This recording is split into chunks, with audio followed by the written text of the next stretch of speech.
এবার কোনো ক্রোধ বেশি নয়, এবার কোনো বাসি নয়, এবার কোনো চূড়া নয়, সব কিছু পরিহার করে আসলেন তিনি আমাদের এই কলিযুগে।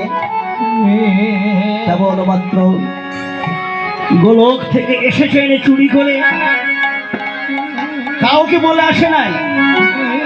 গোলক থেকে এসেছেন চুরি করে, হরিনামের ডালি মাথায় নিয়ে ববনে কেবলমাত্র হরিনামের ধ্বনি, ববনে কেবলমাত্র হরিনামের প্রেম ধ্বনি। যারে দেখে তারে বলে বলো হরিনাম। হরিনাম দিয়ে ভাষাইলেন এই নবর বিবধান। ববনে কেবল বলে হরিবাল হরিবাল হরিবাল হরিবাল।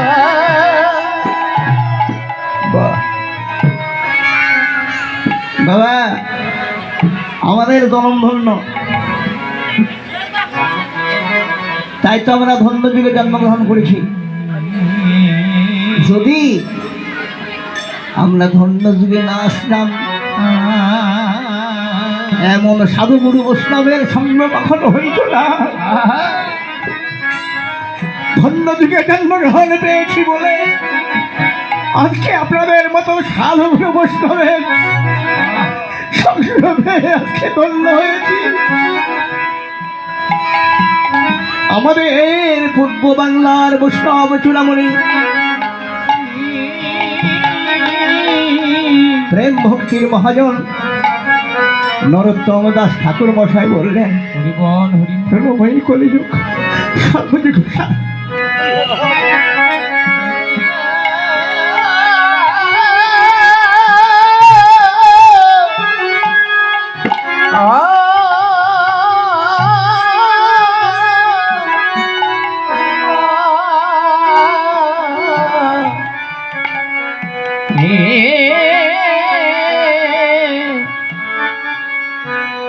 বাবা।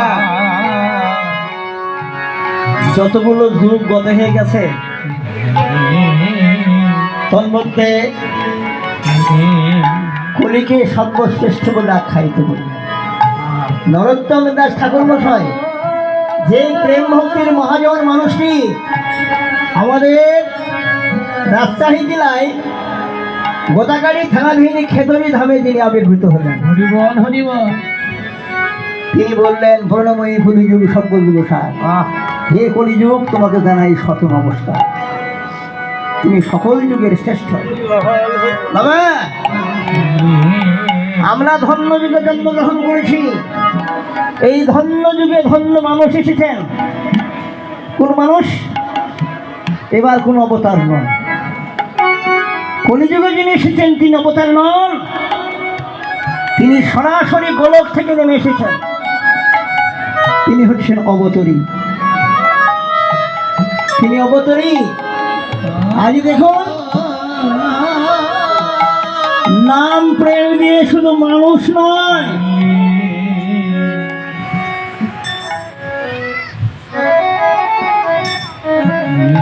পশু পাখি কীট পতঙ্গ সকলেই এই নাম গ্রহণ করে উদ্ধার হয়ে গেল। আমরা যে শুধু মানব কুলে জন্ম পেয়েছি বলে ধন্য হয়েছি না, পশু পাখি কীট পতঙ্গ তারাও ধন্য হয়ে গেছে। হ্যাঁ, যেজন হরিনামের ধ্বনি শ্রবণ করেছে সেই ধন্য হয়ে গেছে। দেখুন, ধন্য যুগে ধন্য মানুষ এসেছেন। আপনারা বিশ্বাস করবেন না, বাঘ ভল্লুক কুকুর শিয়াল তারাও কিন্তু নামের মাধ্যমে উদ্ধার হয়ে গেছে। আপনারা জানেন, আজকের ইতিহাস নয়, এই তো কয়েকদিন হলো আমাদের ভারত ভূমিতে নদিয়া জেলায় কাষ্টপাড়া বলে একটি গ্রাম, এখনো গ্রামটি রয়েছে। সেই গ্রামে জন্ম নিয়েছিলেন শিবানন্দ। বাবা, আগের যুগের মানুষ তারা কুকুর পুষত না, মানে কুকুর ছিল অস্পর্শ, তাকে স্পর্শ করলে স্নান করে আসতে হতো। কি মিথ্যে কথা? আমরা দেখেছি আগে কুকুর যদি কাউকে স্পর্শ করেছে সঙ্গে সঙ্গে স্নান করে আসতে হয়েছে, কিন্তু সেই কুকুরটিও নামের মাধ্যমে উদ্ধার হয়ে গেছে। কেমন জানেন? শিবানন্দ একটি কুকুর পুষত। কুকুরটিকে বড় আদর যত্ন করে সদা সর্বক্ষণ কুকুরকে পাশে রাখত। কুকুরের ভাষা শিবানন্দ বুঝতে পারত, আর শিবানন্দের ভাষা ওই কুকুরকে বুঝতে পারত। এখনকার যুগে মানুষ কুকুর পুষতেছে, কিন্তু আগে কুকুর পুষতো না। কুকুর কেন? যদি নিম্নবর্ণের কোনো মানুষ, কোনো হিন্দু মানুষ যদি কাউরি উচ্চবর্ণের হিন্দুর বাড়িতে প্রবেশ করেছে, সঙ্গে সঙ্গে অস্পর্শ বলে আমরা তাকে বাড়িতে আশ্রয় দেয়নি, হয়নি? তো মহাপ্রভু কিন্তু শিবানন্দের গৃহে মাঝে মধ্যে আসতেন হরিনাম করতে। এদিকে মহাপ্রভুর হঠাৎ করে গম্ভীরার কথা মনে পড়ে গেল। জগন্নাথ ধামে, পুরী ধামে যে গম্ভীরা করতেন তিনি, ওই গম্ভীরার কথা মনে পড়ে গেছে। মহাপ্রভু গম্ভীরায় গমন করলেন। যারা মহাপ্রভুর সঙ্গ করত তারা বহুদিন থেকে মহাপ্রভুর সঙ্গ ছাড়া হয়ে গেছে। তাদের সকলের অন্তরে একটা আবেগ, বহুদিন হলো মহাপ্রভুর দেখা পাওয়া যাচ্ছে না। মহাপ্রভু গেল কোথায়? শিবানন্দ বলছেন মহাপ্রভু তো অনেকদিন থেকে আসেনি, মহাপ্রভু চলে গেছে পুরী ধামে। এদিকে যত কৃষ্ণ ভক্ত ছিল সকলেই কিন্তু যাবার জন্য সিদ্ধান্ত নিয়েছে যে আমরা সকলেই পুরী ধামে যাবো মহাপ্রভুর সঙ্গ পাওয়ার জন্য। এবার দেখেন শিবানন্দের বাড়িতে ভক্ত সঙ্গ হচ্ছে, সব ভক্ত যাবার জন্য তৈরি হয়েছে। কুকুরটি চুপ করে বসে আছে, বসে থেকে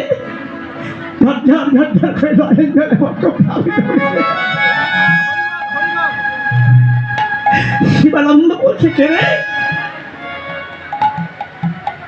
তুই কিছু বলবি নাকি?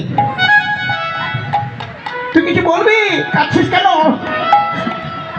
কুকুরটি বলছে, প্রভু আমি তো অস্পর্শ, কিন্তু আমার মনের কথা কাউকে বলতে পারি না। তোমরা যাবে মহাপ্রভুর সঙ্গ করতে, আমাকে নিয়ে যাবে?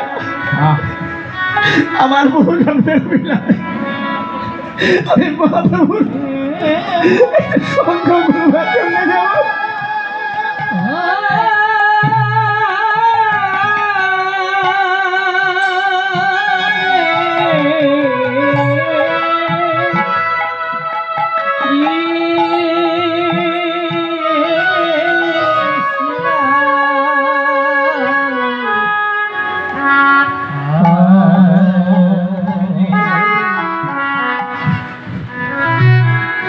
শিবানন্দ বলছে, ঠিক আছে যাবি যখন চল। যারা ব্রাহ্মণ সমাজ ছিল, যারা সাধুগুরু ছিল, তারা শিবানন্দকে বলছে, শিবানন্দ তুমি কুকুরকে সঙ্গে নিয়ে যাবে? শিবানন্দ বলছে, কি করি, কুকুরটি আমার ভালোবাসার বস্তু, তাকে ছেড়ে যেতে পারছি না। যত ভক্ত ছিল সকলেই বড় সমস্যায় পড়ে গেল। যদি কুকুরটিকে সঙ্গে না নিয়ে যায়, শিবানন্দকে সঙ্গে নিয়ে যেতে পারছে না। সমস্ত ভক্ত শিবানন্দের মনের ভাব বুঝতে পেরে কোনো বাক্যাঘাত না করে বলছে, ঠিক আছে চলো। যাচ্ছে, কুকুরটিও যাচ্ছে। যেতে যেতেই পুরী ধামে যাবার মধ্যস্থানে একটি নদী, নদীর ঘাটে গিয়ে দেখছে একটি মাত্র খেয়ে পার পারে নৌকা। নৌকায় তারা পার হবে। এমন সময় নৌকার মাঝি বলছে, ভাই তোমরা যে আমার নৌকায় যাবে, কিন্তু ওই কুকুরটিকে ছাড়া, তোমরা কুকুরটিকে সঙ্গে নিয়ে এসছো, ওই কুকুরটিকে আমি পার করতে পারবো না। ওই কুকুরটি আমার নৌকায় উঠলে আমার নৌকা পবিত্র হয়ে যাবে, অস্পর্শ হয়ে যাবে। শিবানন্দ বিপদে পড়ে গেল। তাই তো একদিকে কুকুরটি দাঁড়িয়ে দাঁড়িয়ে অধর নয়নে কাঁদছে। আহা, হে প্রভু, তুমি আমাকে নিকৃষ্ট কুলে জন্ম দিয়েছ কেন? আমি নৌকাতে উঠলে ওই নৌকা অপবিত্র হয়ে যাবে। কুকুরটি কাঁদছে। শিবানন্দ কুকুরটির মনের ভাব বুঝতে পেরে কুকুরটিকে পাশে জড়িয়ে ধরেছে, জড়িয়ে বলছে, তুই কুকুরটি কাঁদিস না, আমি যখন তোর সঙ্গে আছি তোকে যেমন করি হোক নিয়ে যাবো, তুই কাঁদিস না।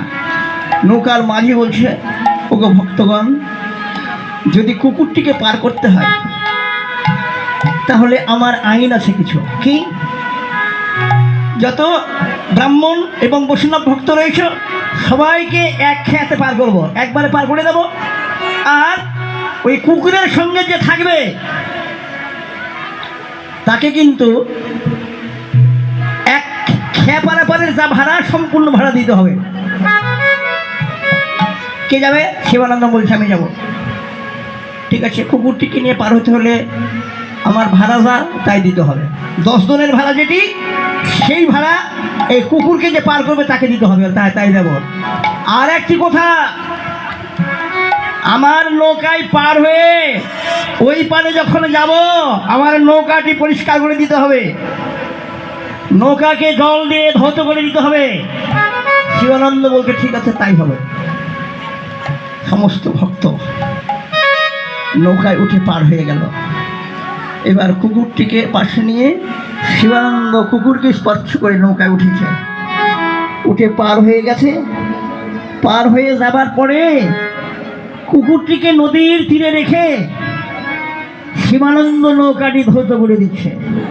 ওই কুকুরটি অঝর নয়নে প্রভুর নাম ধরে কাঁদছে, বলছে, প্রভু তুমি আমাকে এমন করে জন্ম দিয়েছ, আমাকে যে ভালোবাসে তাকে কত লাঞ্ছিত হতে হচ্ছে, তাকে কত গঞ্জনা সহ্য করতে হচ্ছে। হে প্রভু, তুমি আমাকে এমন কুলে জন্ম দিয়েছ কেন? কুকুরটি মনে মনে চিন্তা করল, না, আমি মালিকের সঙ্গে যাব। মালিকের সঙ্গে যেতে গিয়ে আমার মালিককে এত কথা শুনতে হচ্ছে, এত লাঞ্ছিত হতে হচ্ছে, আমি মালিকের সঙ্গে যাব না। মালিক নৌকা ধৌত করতেছে, কুকুরটি মালিককে না বলে পুরীধামে চলে যাচ্ছে। আর অন্যান্য ভক্ত যারা ছিল তারা তো যাত্রা করেছে। এবার কুকুর যাচ্ছে কেমন ভাবে? কুকুর যাচ্ছে কৃষ্ণ অঙ্গের গন্ধ পায়, গন্ধ অনুসারে ধায়, নাসার দ্বারা মহাপ্রভু শিবানন্দের গৃহস্থের হরিনাম করবার জন্য যেই পথ ধরে আসা যাওয়া করতেন, ওই কুকুরটি এই নাসার সাহায্যে গন্ধ রিক্সা চলে যাচ্ছে।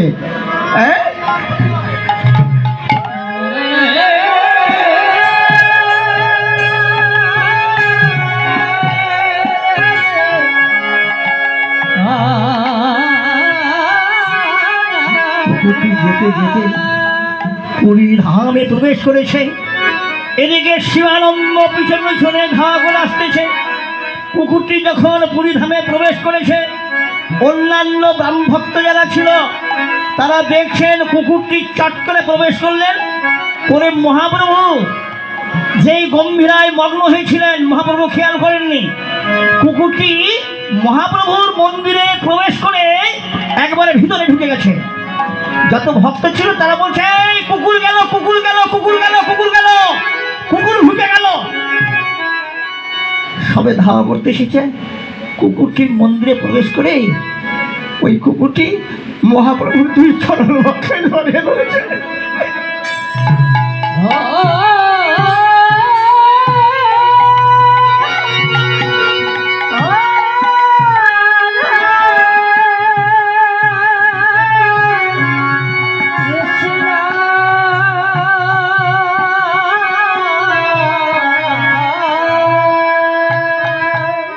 মহাপ্রভুর 2 চরণ বক্ষে জড়িয়ে ধরেছে, জড়িয়ে ধরে কাঁদছে আর বলছে, প্রভু আমি কত জন্মে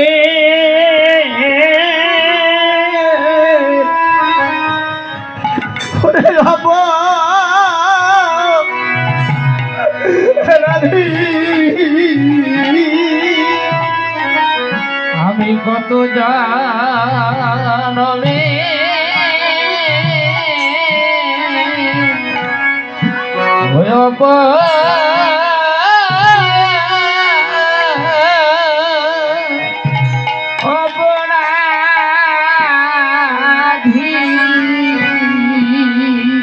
আমি কত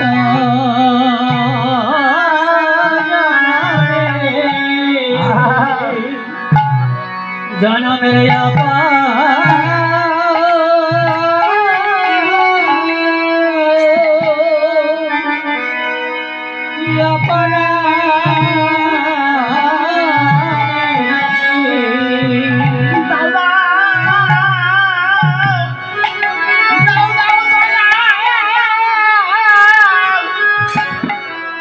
একটু কৃষ্ণ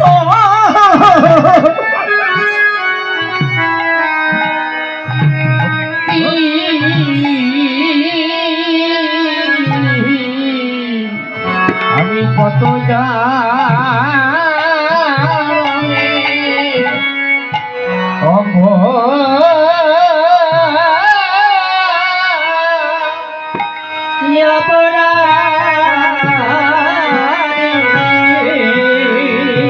আমায় দাও না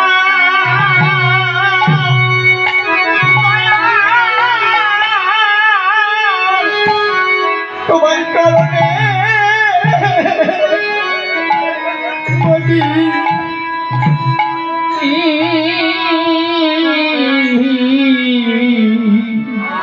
আমি কত জানবে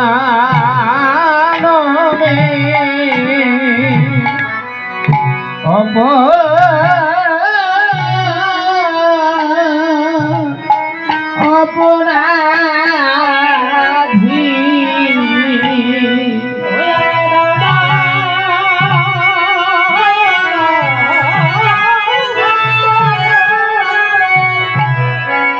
তোমার চরণে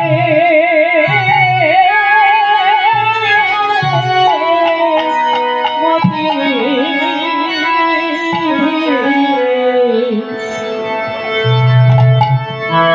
আমি শত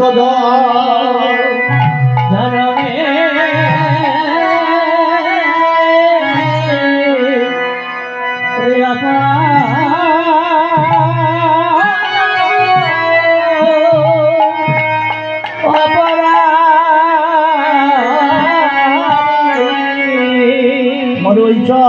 চরণে যেন আমার মতি থাকে চরণে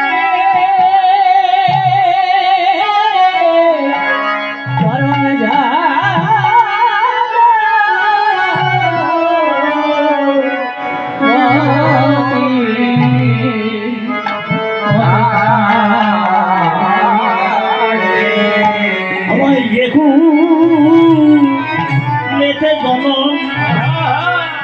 দাও না কেন তোমার ওই চরণে যেন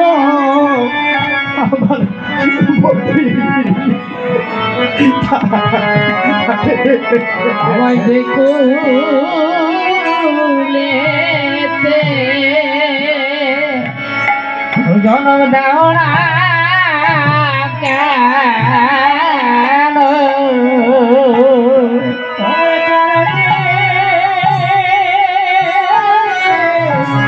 চরণে যা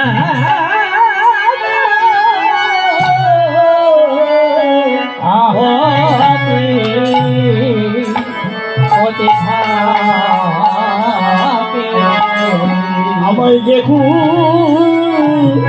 লেখে জনম দাও না কেন যেন কৃষ্ণ বলিতে মায়ার ধারে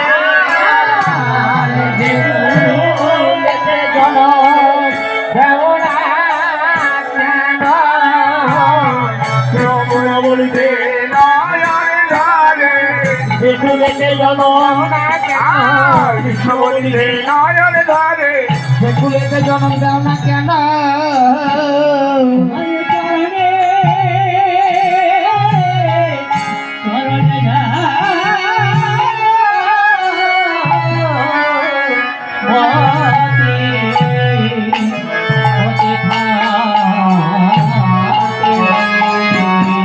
ওই কুকুরটি মহাপ্রভুর দুই শরণ বক্ষে জড়িয়ে ধরে মহাপ্রভুর বদন মানে সে আছে, সে অধর নয়নে কাঁপছে। মহাপ্রভু কুকুরটিকে বলছে, ওরে তুই একবার বদলে কৃষ্ণ নাম কর না, বল একবার বদলে হরে কৃষ্ণ বল। কুকুরটি মহাপ্রভুর পরশ পেয়ে, মহাপ্রভুর নির্দেশ পেয়ে ওই কুকুরটি অধর হয়ে কৃষ্ণ নাম করছে। কৃষ্ণ নাম করতে করতে ওই কুকুরটি উদ্ধার হয়ে গেল।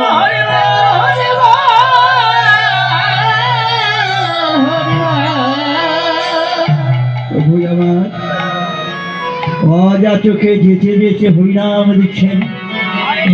অস্পর্শ কুকুরটি কৃষ্ণ নাম করে উদ্ধার হয়ে গেল। কুকুরের জন্ম ধন্য হলো। তাই মহাজন বললেন, প্রণবই কলিযুগ সত্যযুগ সার, হে কলিযুগ তোমাকে জানাই শত নমস্কার, তুমি সকল যুগের শ্রেষ্ঠ। দেখেন এবার কোন অস্ত্র নিয়ে নয়, এবার কোন ক্রোধ বেশে নয়, এসেছেন কাঙালের বেশে। কাঙালের পোশাক পরিধান করে তিনি আসলেন আমাদের মাঝে। শাস্ত্রকার বললেন, মহাপ্রভু যেদিন আসলেন সেই দিনটি কি দিন ছিল? মহাপ্রভু যেই তারিখে জন্ম নিলেন 1407 শতাব্দে, 1485 খ্রিস্টাব্দ 18 ফেব্রুয়ারি তারিখে তিনি আসলেন এই ধরাধামে। যেদিন আসলেন সতী মায়ের গর্ভ থেকে যেদিন ভূমিষ্ঠ হলেন, সেই দিনটি কোন দিন ছিল? আসবার পূর্ব মুহূর্তে তিনার প্রতিশ্রুতি ছিল, সেই দিনে তিনি কলিতে আসবেন। কোন দিনে? যেদিন কলির মানুষ কাঙালের পোশাক পরিধান করিবে, যেদিন কলিযুগের মানুষ কাঙালের বসন পরিধান করবে, সেই দিন তিনি আসবেন এই কলিযুগে। বাবা, আমরা বৎসরে একটি দিন সকলেই কাঙালের পোশাক পরিধান করে থাকি। কোন দিনে বলেন তো?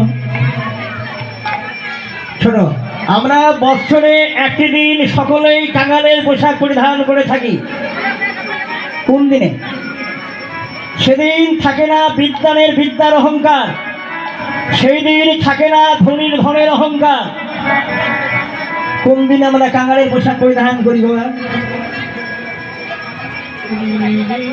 হরে কৃষ্ণ। এই দোল পূর্ণিমা, দোল পূর্ণিমা যেদিন আমাদের হোলি খেলা হয়ে থাকে, রং ছড়ে ছড়ে ছোড়াছড়ি খেলা, সেদিন যদি দামি পোশাক পরিধান করে কেউ রাস্তায় বের হয়, কোন পাশ থেকে রং ছুঁড়ে মারবে বলা যাবে না। কি করবেন? আইনের আশ্রয় যাবেন, সরকার কোনো আইন নেবে না, কোনো মামলা নেবে না, সেদিন সকলের জন্য উন্মুক্ত। সেই দিন মহাপ্রভু এসেছিলেন এই ধরাধামে। তাই মহাজন বলছেন, বাহ, আমরা আজকে ধন্য। প্রভু আমার ওরে আরে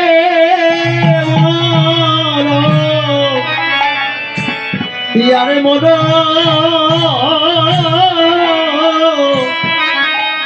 আমার গোলা বিজ গড়া দিল মদি মনেতে পড়ল, মনেতে ভগবান গোলা যাবে, মনেতে পড়ল